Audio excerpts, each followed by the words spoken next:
in the summer or what? Yeah, Nodac's going to get started on quite a few of them here in the next few weeks, couple weeks. Okay.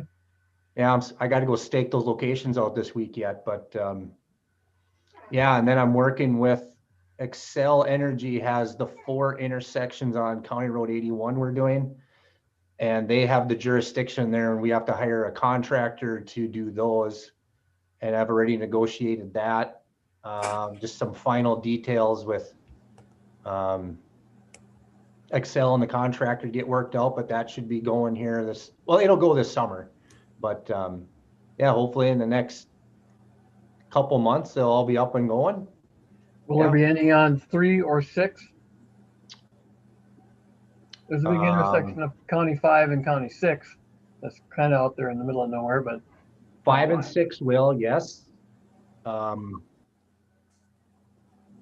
second here. Most of them are around the city of Grand Forks. That was part of the local road safety plan that identified those. They came up with the parameters and the decision-making tree on how to do that. But yeah, County Road 3 has, come on, where's my list? Here it is. So 3 and 15, that already got it, DOT. Right, that's there. At 3 and 6, we'll get it. So that's just, yeah, okay. Yep. That's a good spot for one. Yeah, just south of Emerado, a few miles. And then 3 and 11, that's just a few miles north of Emerado. Sure, okay.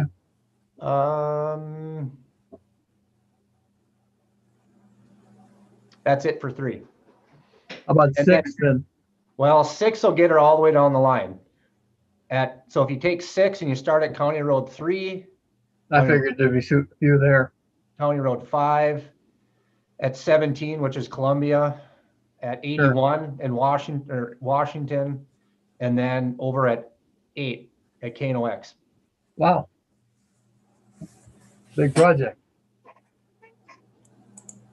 Yeah. Well, we're having it's great having Excel or Nodac, because they're doing 1, 2, 3, 4, 5, 6, 8, 9, 10, 11, 13 intersections for $78,000. Wow. That's cheap. Okay. Yeah, it is. That's so good. Yeah, and then they own them and maintain them, and we pay an annual. Well, it's $8 per location per month for the meter, the electricity, and they own it and maintain it. You're quite a negotiator, Nick. Yeah, that one worked out good, but Excel Energy Excel won't do that. So, we're buying the materials from Nodac, so they all look the same, have the same pole and the same light fixture and the same lumens, and everything's consistent throughout the county. And then, but we have to own the pole and maintain them. So if we have a problem at those intersections, we're going to have to hire an electrician to go out and do that, because we don't have those expertise. But, and then we got to pay Excel a monthly fee for electricity usage, but it ain't going to be much. So, yeah. Oh, it worked out good. Nick, there's a message from Michelle saying nobody's supposed to be talking for a few minutes.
Say, Commissioner Engen, can you hear us?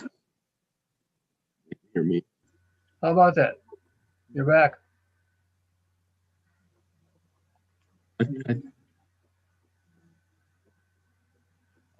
Unless it's going through, if I'm just going through, then it won't pick you guys up.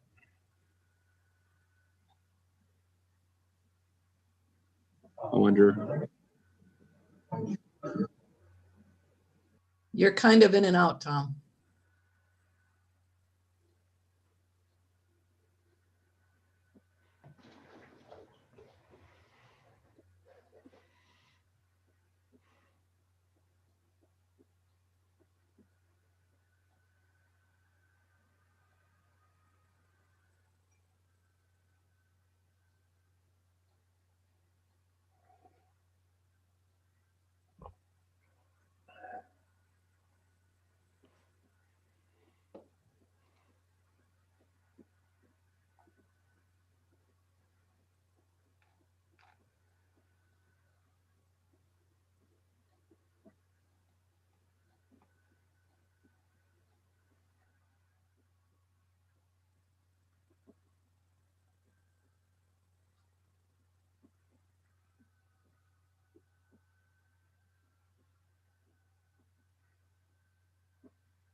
This.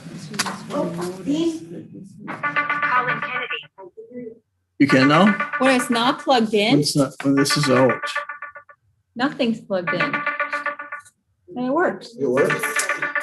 Well, let's not plug anything in. It's working. Yeah, but then you can't hear them, can you? Oh, Hey, Nick, can you try talking? what is that? That's my phone. I can hear you guys. Something's ringing though.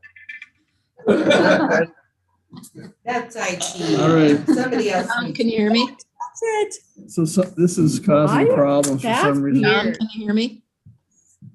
Yeah, we can hear you. Still coming out of her gel. Okay, that's good. Oh, well, Well, let's Here, try this. We'll see if here, the wait, sound wait, goes yeah. away. Well, there you go. does Try that, that one. is it good now? All right, go ahead. Yes. Commissioner Engen, how's that? Can you hear us? Yes, I can hear you. To make do. I can hear them. Yeah. Give it a shot. Well, It's just not over the Um, speakers back I'm there. gonna turn this on again so we can start recording it again. You want to put this on, try this one? to No, see? no, Okay. I don't want you to touch anything. Good enough. Stay handy though, Mr. Dahl. Are we good? We'll start again. Are we ready? Yeah. Okay. Well, we're back in session after major technical difficulties. Let's go back to Mr. Magnuson and maybe start from scratch with you, Mr. Magnuson, wherever you're going to begin. Because I'm not sure who heard what, so. All right, I guess, last big flood event we had, I said it was in 2009. At that time, we did have some interest in buyouts. The FEMA did do an inventory, as far as, some of the claims that went on. They did find a few, structures permitted in the floodplain, that didn't meet the rules and regulations. At that time, it was determined that it wasn't anything the county permitted, it was in townships to their own zoning. We had a discussion at the June 16th county commission meeting about participating in those buyouts. At that time, the commission decided that they were not comfortable spending taxpayer money in townships where we didn't have control of building permits and so forth as far as what goes on in the floodplain.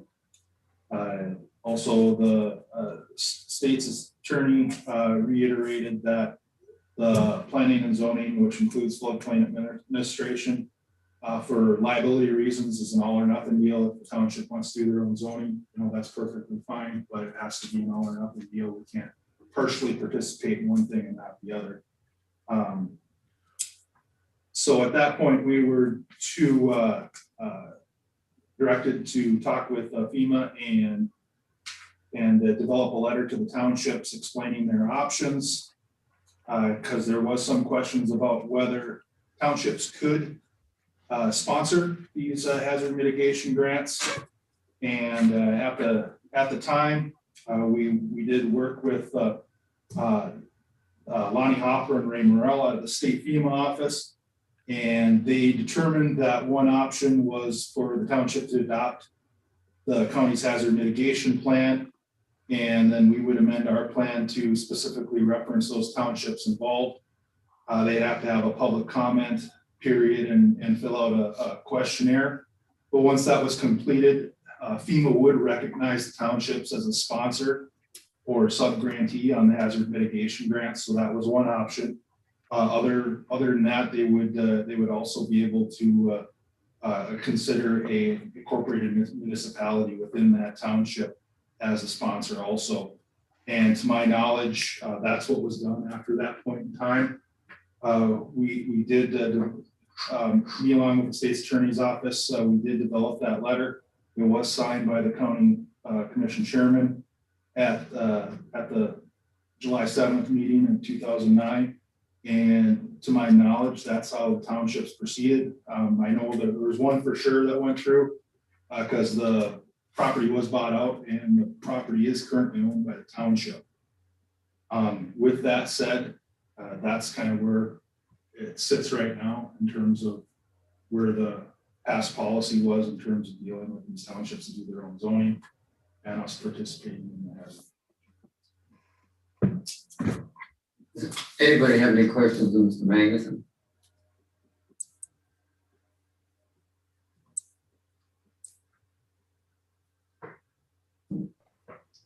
Thank you.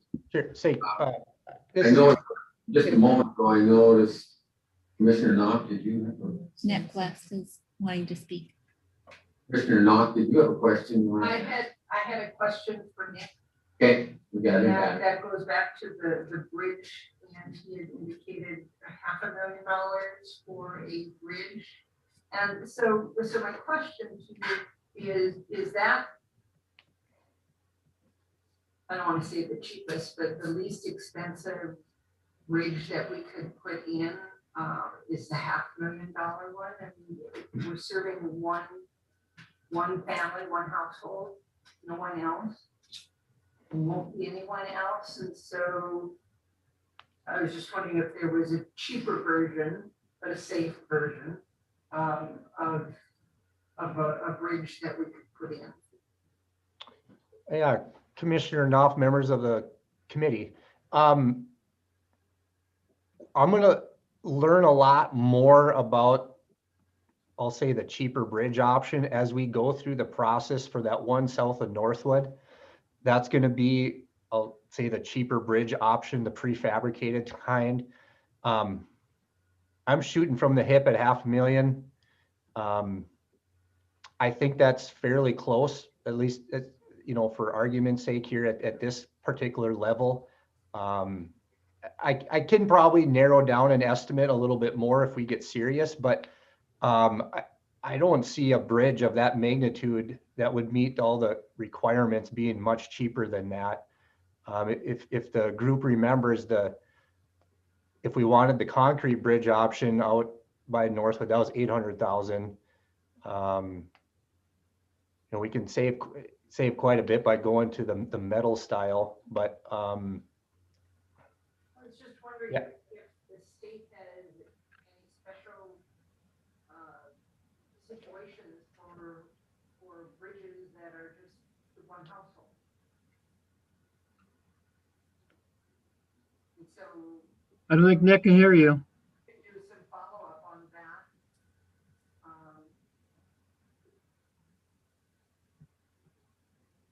And get back to us. Tom, we can't hear her.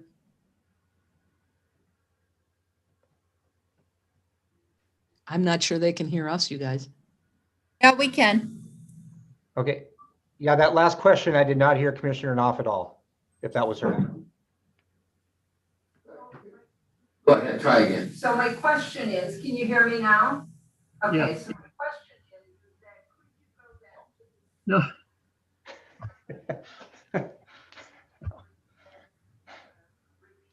one household only and find out if there are other options that we can use in a situation such as that, that would be a safe option.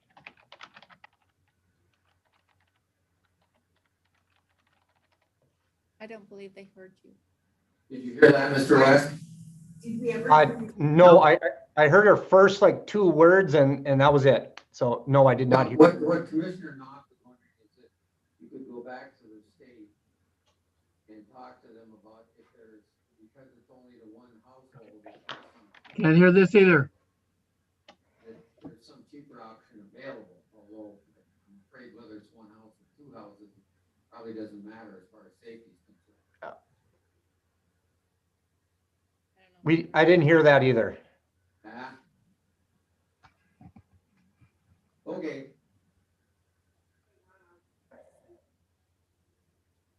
Hey there. Where's your bird cooler at? Where's my what? Here. Oh, shit. Let me run downstairs. You don't have it. You're busy. Forget it. Three. So much technical shit. Yeah, we might need to take some time just to figure that out before the 4 o'clock meeting. Yeah, I think maybe what we should do. During this meeting, set it up for Ain't that right, Doc? Yeah. that way we're not- Yep. Are we all in agreement on that? If you folks can hear me, if not, we'll have Ms. Dale send out a message, but we're going to adjourn this meeting and set it up for another day because we need to fix this technology problem before our 4 o'clock commission. I hear you. Okay, so, get a motion to adjourn the administrative. Looks like a movement seconded by, Hans and Pete to adjourn this meeting. All in favor? Aye. So we'll set this meeting up for another